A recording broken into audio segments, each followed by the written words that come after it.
Welcome to another edition of Tech Tips. I'm Shireen, the Adventure Queen, and Patrick Lawson of Wind River Internet. Hi, Pat. Hi, when am I going to get a fun name?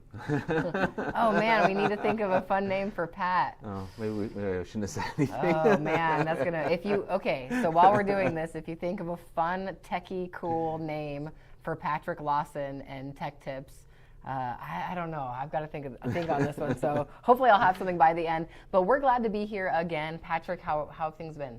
Oh, things have been really busy. Going good. Been digging the ground, putting in fiber, and yeah. That's always the question we get is the question on the fiber. So everything's going good there? Yeah. Awesome. Yeah, we're putting a lot in up in Fort Washakie, so a lot of people are going to get switched over to fiber soon. Sweet, Yeah. cool. All right, well, we are here to talk about ScareWare. And I feel like I missed a really good opportunity not having a Halloween mask for ScareWare. Boom. So obviously this is very scary, but we are talking about something that's pretty important, Patrick. And so let's discuss what is ScareWare. Yeah, so it's like malicious software that people manage to get onto your computer, and or ransomware, where they pretend to be somebody they're not, and they'll use your own personal information against you to be like, oh, we noticed you have a virus on your computer and you must call our 1-800 number so a tech can get it off for you. And that is, essentially the virus. They are the bad guy. Mm-hmm. So we actually, somehow a lot of people were getting ScareWare that had our name on it recently. Oh, really? Just a month ago. So these are just emails where they're pretending to be... call Wind River Internet, and then it wasn't our number. It was somebody else's right. number. See, you have to be really careful. Yeah. I think a lot of folks aren't completely knowledgeable about how smart cyber criminals have become and are advancing too. And so just giving out these friendly reminders, which is what Wind River Internet does. What are some things that people need to do to make sure that they're not victims of the ScareWare? Yeah, so number one, technically, or they usually say they're like Microsoft or Google. They're getting smarter now using AI tools. Oh yeah, which we'll talk about more. And the cookies on your computer, that's why there's all these warnings on the bottom of websites now saying, do you accept the cookies? Because they're tracking information about you on your own computer and using it against you to display advertising, which is targeted towards you and more relevant to what you would want. So it's a good thing in one way, but when the bad guys get a hold of it, it's kind of bad. I used to think that if I didn't accept the cookies, I wouldn't get the milk. But but no, I thought when I wouldn't accept the cookies that the website wouldn't work, and then I started not accepting cookies, and everything's been just fine. So you don't have to accept the cookies. I mean, we're not all Santa here. Like in our case, they probably just saw the IP address. They're assigned to each internet service provider, and they're like, oh, this person's with Wind River Internet. So the scam was like, Wind River Internet's your provider. Call them. And here's this number, which isn't Wind River Internet, and they're trying to get you to do something. And in this case, they had already installed software on the computer, and it was holding it ransom. So what you can do is you can do like a Control-Alt-Delete, or go to a task manager or activity monitor on a Mac, and you can end the task. That doesn't look like anything you normally use. Is something floating around in there.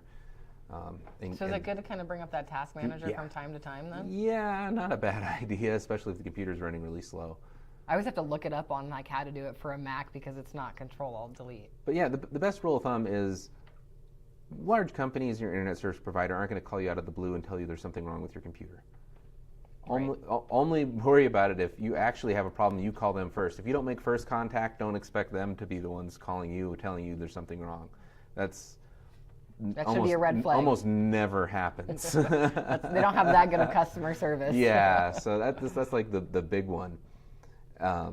It's just kind of crazy. Just something to be aware of. You were saying that you had something crazy happen to you recently. Yes. So now we've got these AI voice scams, and the government's trying to place all these new rules on telemarketers and these AI bots that are calling, but they're like, it's like whack-a-mole, right? You hit one and then two more pop up in the other spot. Yes. But I got one personally, said it was my wife calling me. And when I answered the phone, they were screaming, and then a robotic voice, like a voice disguiser, like the movie Scream, got on there. And they said they had my wife, that she was tied up, and that I needed to wire them money immediately, or they're going to kill her. Wow. And and it said it was coming from her phone. Weird. So somehow they were able to disguise their actual phone number.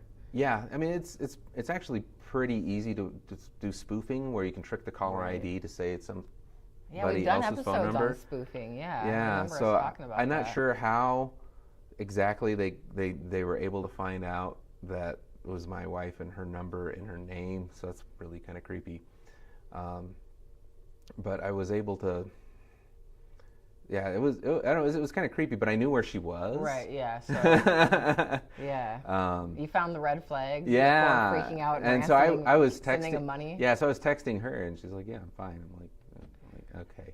Yeah, So. AI is becoming really, really advanced. I had a gentleman a year ago tell me when I was down in Vegas that people were already using my voice without me knowing about it, just because, of course, being on the radio and in media, your voice is out there in a bunch of different outlets, and he had a company that basically was doing that, but they really could clone too. He was talking about cloning people's voices and all of this stuff, and how easy and simple it was. And a year ago, it wasn't even like, it was a thought to me, of course, but now it's crazy how advanced that really has progressed in just a year.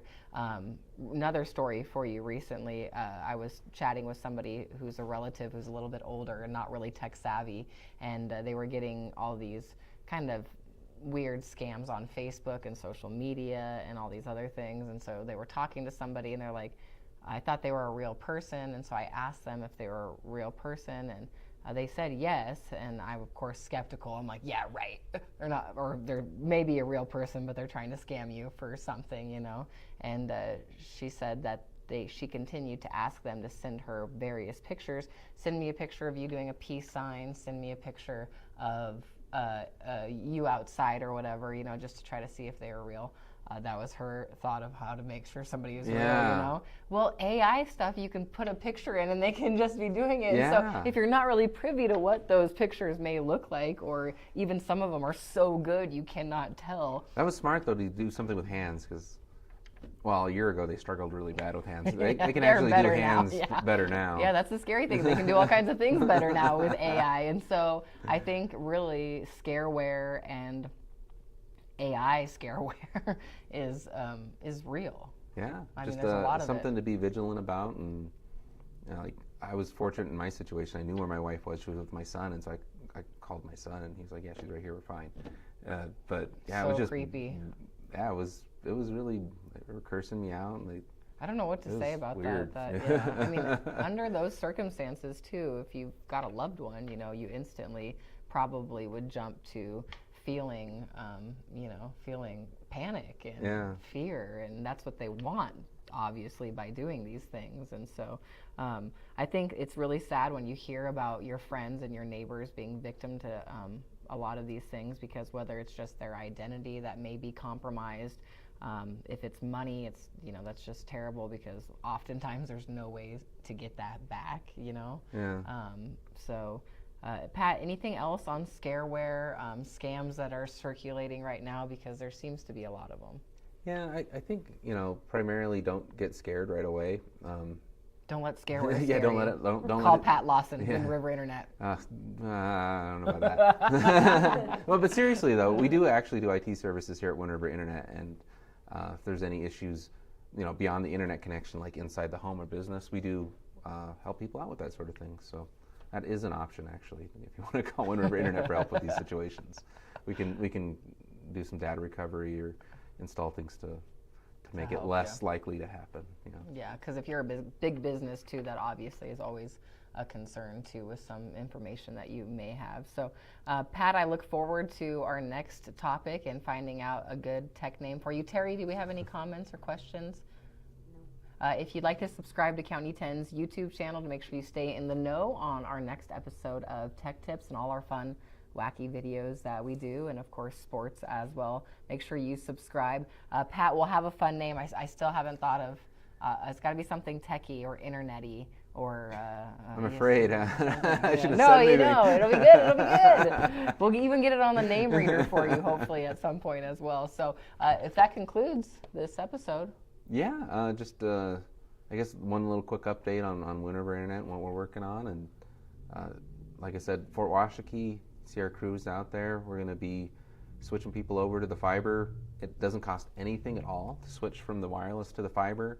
It's significantly faster, way more reliable. There's less weather issues and things that can happen to it. So if the crew comes out and asks if you want to switch over, say yes. Like, it doesn't cost you anything, and it's way better, and we got the ability to do it for everybody. So yeah. I'm waiting for the fiber out towards my house as well. So there you go. All right, this has been another edition of Tech Tips. I'm Shireen, the Adventure Queen. Patrick Lawson with Wind River Internet.